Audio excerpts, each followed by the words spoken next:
நடிகர் வடிவேலு பற்றி எந்த ஒரு அவதூறு கருத்தும் தெரிவிக்க மாட்டேன் என்று சிங்கமுத்து உத்தரவாதம் அளிக்க உயர்நீதிமன்றம் ஆணை பிறப்பித்திருக்கிறது. அண்மை செய்தியாக பார்த்து வருகிறோம். கூடுதல் விவரங்களோடு செய்தியாளர் மதன் இணைகிறார். மதன், விவரங்கள். நந்தா சமீபத்தில் யூடியூப் சேனலுக்கு கொடுத்த பேட்டிகளில் தன்னை பற்றி அவதூறாக பேசியதாக 5 கோடி ரூபாய் நஷ்டஈடு கேட்டும், அது மட்டும் இல்லாமல் தன்னை பற்றி அவதூறாக பேச தடை விதிக்க வேண்டும் என்றும் நடிகர் சிங்கமுத்துக்கு எதிராக நடிகர் வடிவேலு சென்னை உயர்நீதிமன்றத்தில் இந்த ஒரு வழக்கை தொடர்ந்திருந்தார்.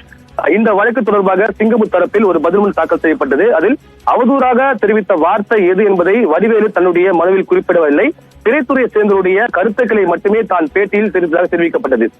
இந்த மனுதான் இன்று நீதிபதி ஜெயச்சந்திரன் முன்பு விசாரிக்க வந்தபோது வடிவேலு தரப்பில் இந்த வழக்கை தாக்கல் செய்த பிறகும் கூட சிங்கமுத்து தொடர்ச்சியாக தன்னை குறித்து அவதூறாக பேட்டிகளில் பேசி வருவதாக ஒரு குற்றம் சாட்டப்பட்டது.